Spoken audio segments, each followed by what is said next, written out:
Northeastern, prior to this project, was not a major player in the research world in Boston. They had worked, but it wasn't a major player. So he wanted something that said, we're a major player. We're up at the table with BU and Harvard and MIT and Tufts. We're there.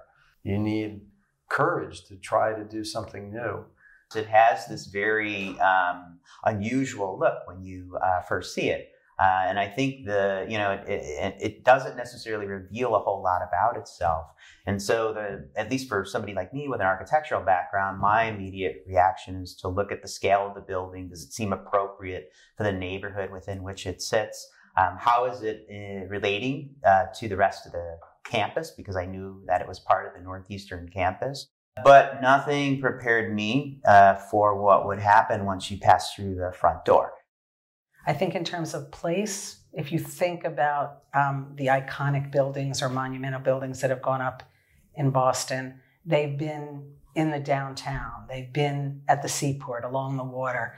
Nobody really was thinking about Columbus Avenue as a place for special architecture. And so I think the university had an opportunity to say, well, why not? The performance of the building, if you start from the outside, the primary goal was to cut down the heat gain for the project, and that's what generated a lot of the solar veil. That's the anodized aluminum fins on the building, and the fact that it faces largely west, the vertical fin orientation worked very well for that. Just the volume of space that sort of opens itself up to you when you pass through that doorway, and the amount of natural light that's pouring in. There's probably more than one wow factor in this building, which is part of what makes it so interesting. Each time you come, something else might wow you. So if you're coming from the outside, you might be wowed by the fins and the curve of the office part of the building. If you're coming to the cafe, you might be wowed by the landscape and how much it speaks to the building, and the building speaks to the landscape. If you enter the building, whether you enter it from the bridge, which brings you in on the second floor, or you enter it directly from Columbus Avenue, you come into this amazing atrium space that not only has a very prominent curved staircase, it also has an unbelievably interesting skylight at the top of that curved staircase. And around each side, you have glass enclosed teaching and research spaces so that you can see the activity that's going on that is the purpose for the building in the first place. So I think there are few buildings that actually pull that off and pull it all together.